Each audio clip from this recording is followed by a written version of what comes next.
Hey YouTube, just wanted to make another video. This time it's going to be on fat-tailed geckos. I was looking on YouTube and I could not really find any videos on fat-tailed geckos. Well, at least not that many. So right now I'm just going to kind of go through the setup for a fat-tailed gecko.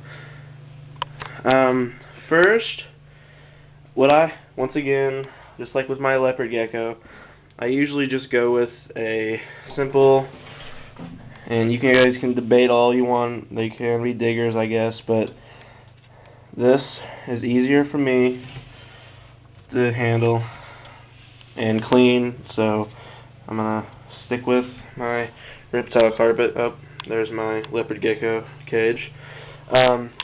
So I've laid the bedding down.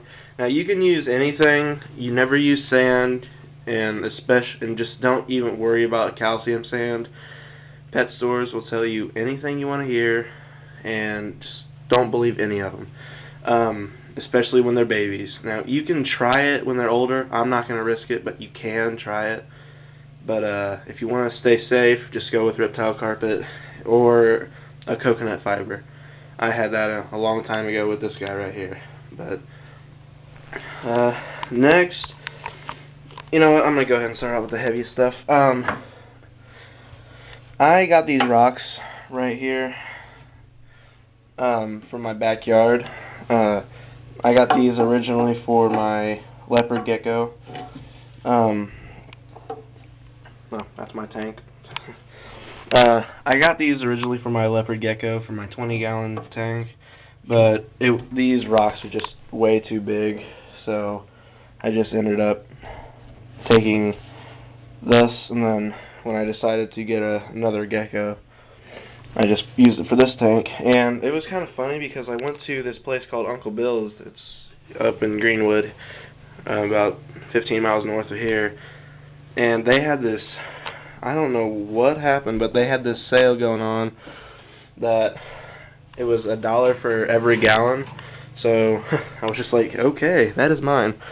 So I just got this 29-gallon tank for $20, $29, and didn't really feel like passing that up. So that's what kind of gave me the push to get another gecko, I guess. This right here is going to be on his cool side. That's going to be his first hide. Right there. Sorry about the glare. Can't do nothing about it. That's his first hide. That's the cool side. By the way, I'm doing the hides first. The next hide I'm going to do is the moist hide. It just has a paper towel in there. And you always want to moist that daily, just so you know. And I'm just going to set that right there. Nice. Alright. Next, I'm going to go ahead and put his water dish. That was kind of hot. I just touched that lamp. This is the water dish. This right here, you can get any type of dish, I guess, but this is just like one that fits in the corner, and I like it. The fat-tailed gecko that I am going to get is about 2 years old. I feel kind of sorry for him because really, nobody ever wants adults. So, with this 2-year-old, nobody's ever going to want him, so I'm pretty much like rescuing him. But that right there, if you saw my last video, used to be in there, but I decided since this is bigger, that for a bigger gecko, I guess, I'm just going to use this. I don't know why that's curving up like that. But anyway, maybe it's just too big. I don't know, but I'll fix it in a minute. But those right there are the 3 hides right there. The 2 cool ones, the moist and the dry. And then on the hot side, the heat, I'm going to have that rock right there. Now, might as well put this guy in there. This is just a rock. Why not? Now, what I was starting to tell you earlier, I got these rocks right there and right there. I got these from out in my backyard. To clean the rocks, all you really have to do is take a bleach and water solution. That's 1 part bleach, 2 parts water. I was a really psycho health freak about this gecko when I first got it. and I bleached it for like 2 days straight, and then I boiled it just to make sure I got all the bacteria off of it. And if you do get rocks from outside, you have to do that, no matter what. The next thing, now this isn't a permanent thing, but the next thing you want to do, this is just for visual, you want to have a thermometer. Just put it, really, I just keep, they say you're supposed to have two, but you just kind of put that on the hot side. That's my thermometer right there. It's not the best. I'm not going to actually use it when I have the gecko, so I don't have the cow. But that right there just tells you what the temperature in there is. Now, the air temperature is going to be different from the ground temperature, and that the ground temperature is really all that matters.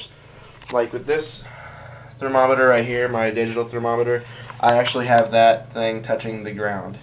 So, and that basking spot right now is 89.5, and the temperatures on both these are going to be the same no matter what. Let's see. Alright. The last thing you really... Alright, well, the second to last thing is the top. I actually got this, and I'm actually kind of surprised because the ones with the doors here were cheaper than the regular screen tops like that, and I wasn't really sure about that, but I don't care. I got it pretty cheap, so... But, there's that. Now, I'm going to buy these lamps tomorrow when I get the Gecko. But I'm probably going to have to get a 100-watt bulb. Like, those right there are 75. Right now, I'm going to put some black tape along this right here so the light doesn't affect. But while this one's day, this one's going to be night. And while this one's night, this one's going to be day. And just switch it back and forth, basically. But for right now, I'm just going to put that light on here. The fat-tailed geckos do need a little bit more humidity, so it wouldn't hurt, I guess. Like, some people will say they're the exact same, you don't need any difference, but if you want healthy and you want them to grow right, then I would suggest, I know I said be careful with the whole moisture in the reptile carpet, but if they need it, they need it. Just make sure you clean out your reptile carpet. Just kind of spray it every now and then, like not soaking wet, but just spray the entire tank every so often, maybe once every other day or something. But that's pretty much the setup for your fat-tailed gecko. And once again, if you have any questions, just leave a comment, or if you have any tips for me, once I'm really not an expert, I just go by what other people tell me to do, and well, and then plus it comes with experience too. So I have had a leopard gecko and a fat tail many years ago, but I had to get rid of them because we moved. So just leave comments for me. Thanks.